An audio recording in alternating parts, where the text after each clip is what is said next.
In this video, we're going to take a look at the latest offering from Forbidden Lands Free League Publishers, the Book of Beasts. And this book, I will show you the credits for it here, is a playable bestiary, basically. And it is comprised of entries from the bestiary, as we look at the table of contents here, as well as a big section of random encounters, Game Master tools that have some new rules and some alternative charts and tables that you can use from here as opposed to from the main Game Master book, and solo rules. And the solo rules is where we're going to spend most of our time today, just doing a brief overview of what the rules are. And in a future video, when I have the physical copy of the book, I will be showing you how to actually put these into play.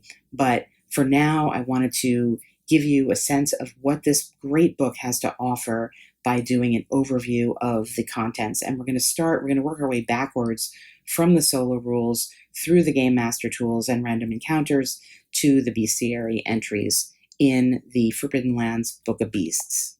So we're going to take a look at the solo rules, and it's not going to be comprehensive, but I do want to give you just a sense of what is offered here. You'll see as we go through that some of the rules do make reference to the Player's Handbook as well as the Game Master's Guide from the main set, so they are definitely not self-contained. But I want to just, as I said, give an overview here so you can get a sense about whether this book would be right for you. I think there's a lot that is offered, and in a different video, in a forthcoming video, I'm going to actually show you how to use these solo rules, which would incorporate the main rule set. It starts out by talking about what to do with a solo adventurer and how to give your PC perhaps one extra general talent, and it recommends lucky if you're playing solo. And I'll also say at the outset that this discussion is going to presume that you understand the Forbidden Lands basic rules, or at least that you would go back to watch one of my videos or someone else's videos about them, because I'm not going to be explaining the references to the rules here, but there will be references to the rules. It talks about creating a companion to travel with you and get a relationship to that companion, and it does make use of a card deck here, so you could pull in or just decide what your companion's relationship to you is, and perhaps what their motivation is in helping you. And you could have that as a narrative background that might influence a decision you make about how the character or the companion responds, for example. What's interesting here is they are giving you suggestions of, if your main PC is a particular type, what companion professions could be useful to complement that. And I think that's pretty useful here, and you can just take a quick look at this. So for example, if you're playing a rogue, you might want to have a companion who's a fighter, a hunter, a rider, or a champion. But if you're playing a minstrel, you might want a different set. Or if you're playing the champion, you might want the hunter, the minstrel, the peddler, or the rogue to kind of balance it out. It's referring you to the wonderful life path system from the Legends and Adventurers booklet to create the companion, and it gives you a suggestion of tweaking it a little bit to essentially make it a lower level or a minor character with your main PC. And it also explains that you could make an animal companion, and doing that by taking the hunter's path of the beast talent. So to get started, it is directing you to roll on a bunch of tables in the Legends and Adventurers booklet that comes with a box set. And as you know, if you're familiar with this system, that is a wonderful, really almost solo designed Game Master's workbook to create backgrounds and legends for characters, and it walks you through how to do that when playing solo. Next, it introduces a mechanic called the quarter day, and it is instructing you. There's a little sequence here to shuffle your deck of playing cards, use questions to bring in experience from the previous day, rolling on the weather, and then assigning and resolving tasks for your companion. There is a table here that is the hex procedure table, which will give you a prompt as to whether you are then going to the random encounter table. That is either the ones that you have already in the Game Master's Guide or in this book, and we will take a look at that page 123 in a moment. If you get a face card, you are going to draw the card and consult the different chart that's here.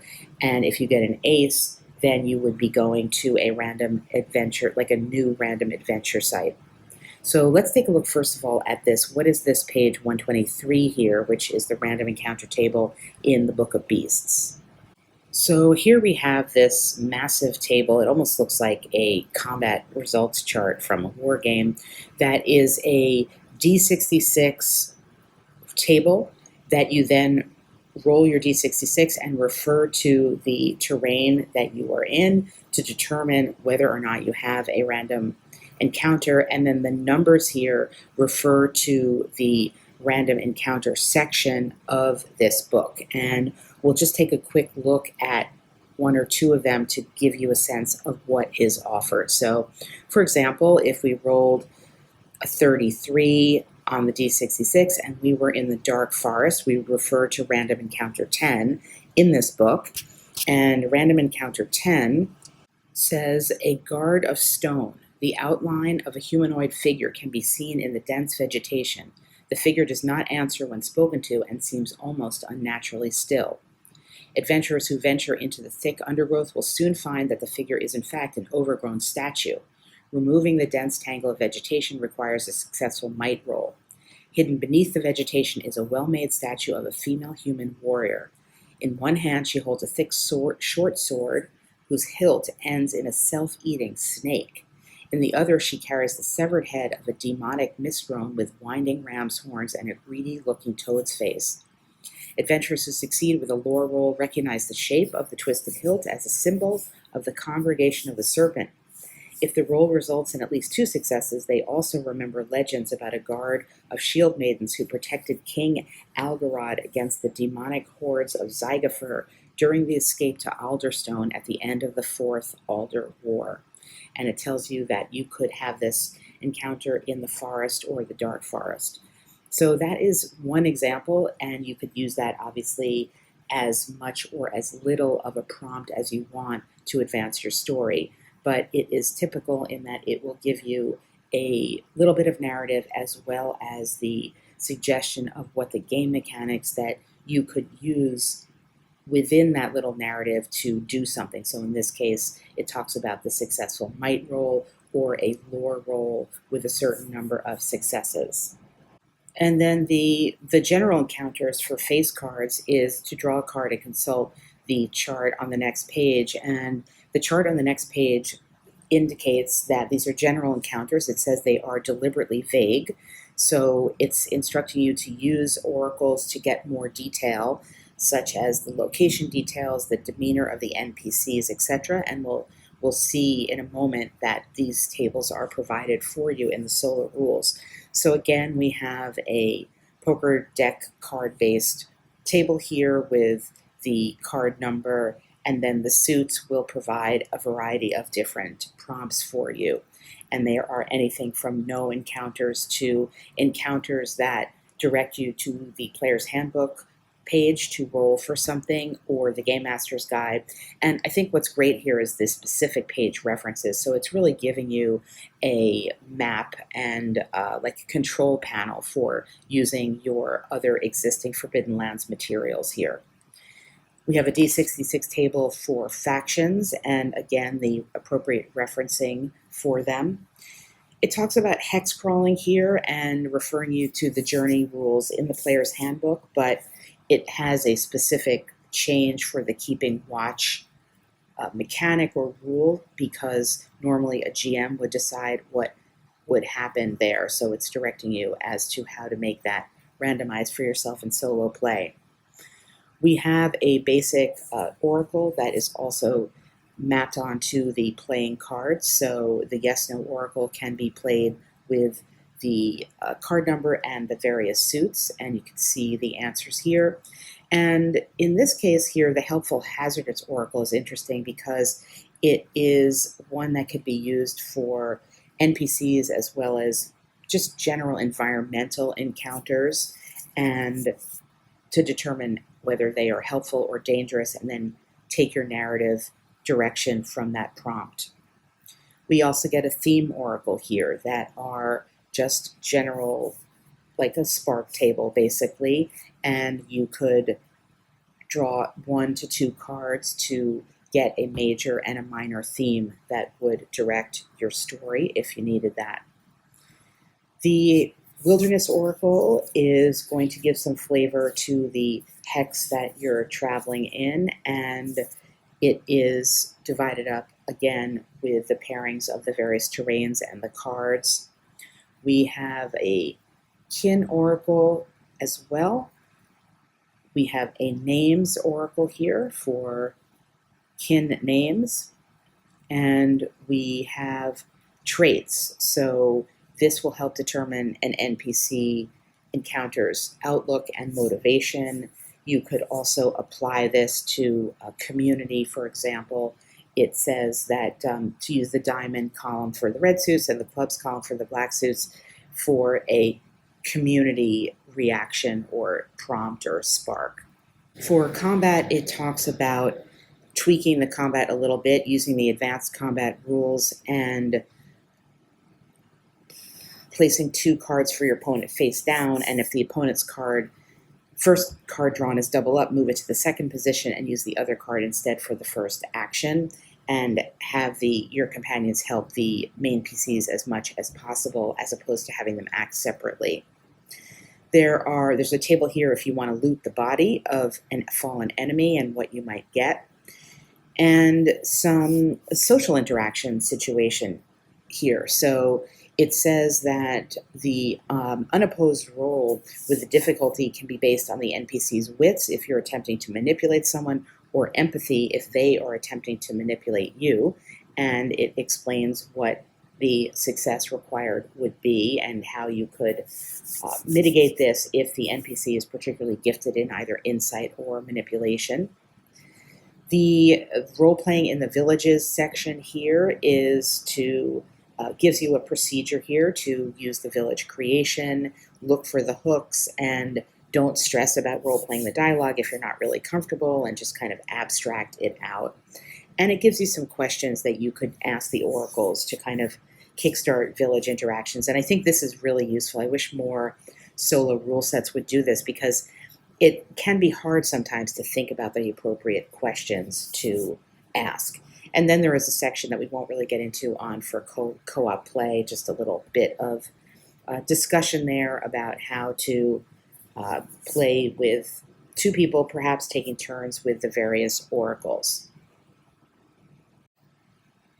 So next, I want to take a brief run through the Game Master tools here, because they are supporting solo play definitely, and as it says here, some of these tools are alternative to things that already exist in the Game Master's Guide, so you can use these tables instead of those. And we'll just do a quick run through.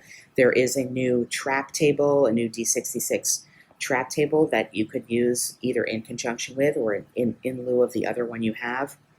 There are tables here for books that you can find, and talents and ballads that people can be singing for flavor or for narrative impact.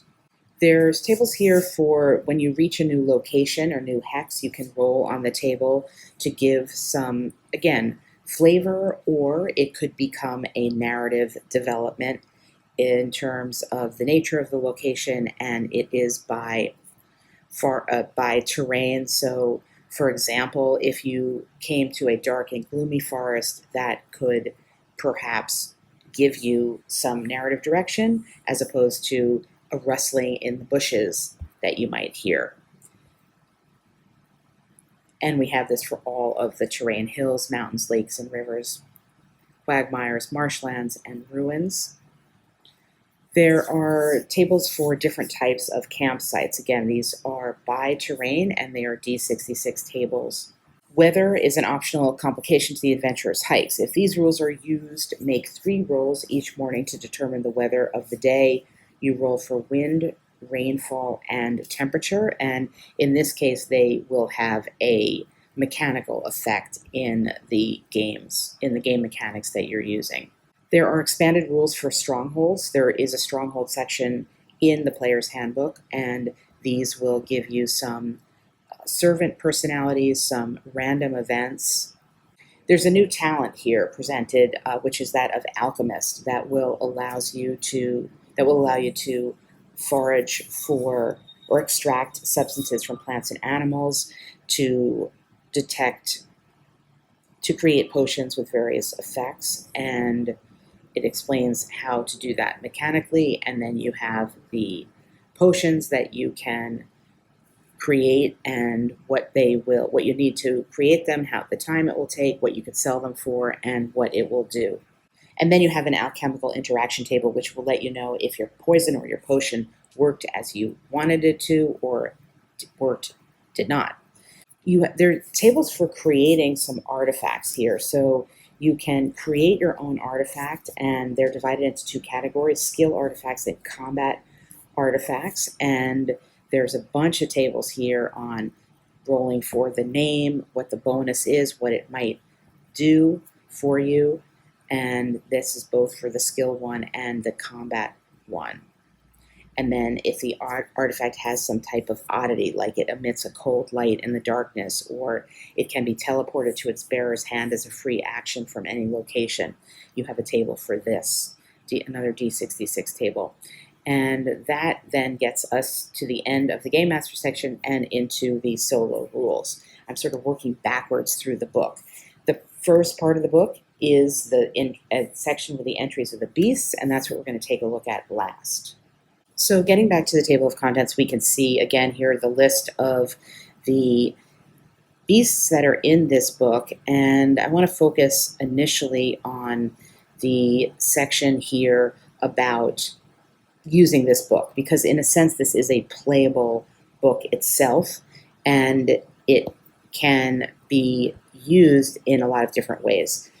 As mentioned, we have the random encounter table from the Game Master's Guide, as well as the random encounter tables here, so you could just simply roll a D66 and get a random monster that way. And there is a difference here in terms of the entry from the Book of Beasts here and the Game Master's Guide, and that is that the monster is going to come with a list of what the adventurer can learn about the beast with a successful lore roll. So if you have more successes, you're going to get more significant insights into how it works. And the description of the monster specifies what resources the adventurer can harvest from the vanquished monster. So we'll just take a look, and there's some wonderful art here. We will take a look at just an entry.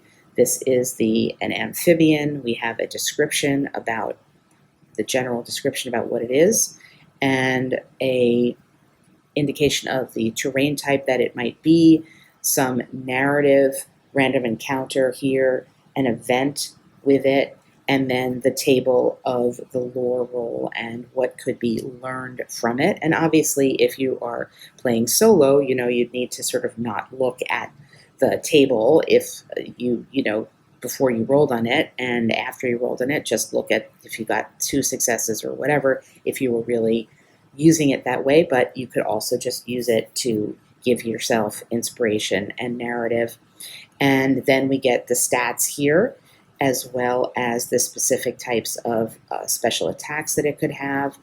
And then we have a D6 table on the impact of an attack and what resources it could give you if you successfully harvested it.